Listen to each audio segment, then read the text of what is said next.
ಕೇಂದ್ರ ಸರ್ಕಾರ ರಾಜ್ಯಕ್ಕೆ ಅನ್ಯಾಯ ಮಾಡ್ತಿದೆ ಅಂತ ಆರೋಪಿಸಿ ಇಡೀ ರಾಜ್ಯ ಸರ್ಕಾರವೇ ನಾಳೆ ದೆಹಲಿಗೆ ಬಂದು ಪ್ರತಿಭಟನೆಯನ್ನು ಮಾಡ್ತಾ ಇದೆ. ಸಿಎಂ ಡಿಸಿಎಂ ಆದಿಯಾಗಿ ಸಚಿವರು ಶಾಸಕರುಗಳು ದೆಹಲಿಗೆ ಬಂದು ಪ್ರೊಟೆಸ್ಟನ್ನು ಮಾಡ್ತಾ ಇದ್ದಾರೆ. ಇದ್ರ ಬಗ್ಗೆ ಮಾತಾಡಲಿಕ್ಕೆ ನಮ್ಮ ಜೊತೆ ಸಂಸದರಿದ್ದಾರೆ. ಪ್ರತಾಪ್ ಸಿಂಹ ಅವರು. ಸರ್, ಸಂಸದರು ಬಿಜೆಪಿಯ ಸಂಸದರು ಏನು ಕೆಲಸನೂ ಮಾಡಿಲ್ಲ. ಪ್ರಧಾನಿ ನರೇಂದ್ರ ಮೋದಿ ಅವ್ರ ಮುಂದೆ ಮಂಡಿ ಊರಿ ಅವ್ರು ಬಸ್ಕಿ ಹೊಡಿತಾರೆ. ಮತ್ತು ಕೆಲವರು ಕಾಂಗ್ರೆಸ್ನ ನಾಯಕರು ಹೇಳಿದ್ದಾರೆ ಅವರು ಗಂಡಸರೇ ಅಲ್ಲ, ಅವರು ಶೋ ಪೀಸ್ಗಳು ಅನ್ನುವಂಥ ಆರೋಪವನ್ನು ಮಾಡ್ತಾ ಇದ್ದಾರೆ. 2014ರಲ್ಲಿ ಬಿ ಜೆ ಪಿಗೆ 17 ಸೀಟನ್ನು ಕೊಟ್ಟರು. ಆವಾಗಲೂ ಕೂಡ 17 ಜನ ದಂಡಪಿಂಡಗಳು ಈ ಥರ ಎಲ್ಲ ಕಾಂಗ್ರೆಸ್ ಸೋಷಿಯಲ್ ಮೀಡಿಯಾದಲ್ಲಿ ಹಾಕ್ತಾನೇ ಇದ್ದರು. 2019 ಬಂತು, 17 ದಿನ 25 ಮಾಡಿರು. ಈಗ 2024 ಬಂದಿದೆ, ಚುನಾವಣೆ ನಡೀಲಿ, 25 ಇದು 28 ಆಗುತ್ತೆ. ಕರ್ನಾಟಕ ಜನ ಉತ್ತರ ಕೊಡ್ತಾರೆ. ನಾವು ಗಂಡಸರು ಷಂಡ್ರು ಏನು ಎಲ್ಲದನ್ನು ಕೂಡ ಕರ್ನಾಟಕ ಜನ ಉತ್ತರ ಕೊಡ್ತಾರೆ. ನಾವು ಯಾರೇ ಮಾಗಡಿ ಬಾಲಕೃಷ್ಣ ಹತ್ರ, ಡಿ ಕೆ ಶಿವಕುಮಾರ್ ಅವ್ರ ಹತ್ರ, ಸಿದ್ದರಾಮಯ್ಯನವ್ರ ಹತ್ರ ಈಗ ನಾವು ಆ ಸರ್ಟಿಫಿಕೇಟ್ ಬೇಕಾಗಿಲ್ಲ, ನಮಗೆ ಜನ ಸರ್ಟಿಫಿಕೇಟ್ ಕೊಡ್ತಾರೆ, ಆ ಸರ್ಟಿಫಿಕೇಟ್ ಸಾಕು ನಮಗೆ. ಆಮೇಲೆ ಮಂಡಿ ಊರ ಪ್ರಶ್ನೆ ಅಂತ ಬರ್ತಾರಲ್ವ, ಸೋನಿಯಾ ಗಾಂಧಿ ಅವ್ರ ಎದುರುಗಡೆ ಮಂಡಿ ಊರವ್ರು ಯಾರು ಅಂತ ಇಡೀ ಕರ್ನಾಟಕದ ಜನ ಗೊತ್ತು.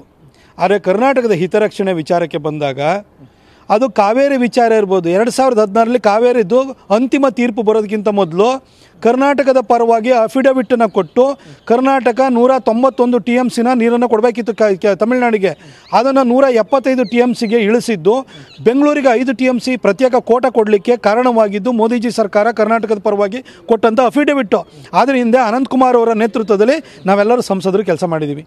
ಇವತ್ತು ನಮ್ಮ ಕರ್ನಾಟಕದಲ್ಲಿ 2014ಕ್ಕಿಂತ ಮೊದಲು 4 ಪಾಸ್ಪೋರ್ಟ್ ಸೇವಾ ಕೇಂದ್ರಗಳಿದ್ದು. ಬೆಂಗಳೂರಿನಲ್ಲಿ 2 ಇತ್ತು, ಹುಬ್ಬಳ್ಳಿಯಲ್ಲಿ 1 ಇತ್ತು, ಆನಂತರ ಮಂಗಳೂರಲ್ಲಿ ಇತ್ತು. ಇವತ್ತು 27 ಪಾಸ್ಪೋರ್ಟ್ ಸೇವಾ ಕೇಂದ್ರಗಳಿದೆ. ಇದು ನಮ್ಮ ಕರ್ನಾಟಕದ ಎಂಪಿಗಳು, BJP ಎಂಪಿಗಳು ತಂದಿರುವಂಥದ್ದು.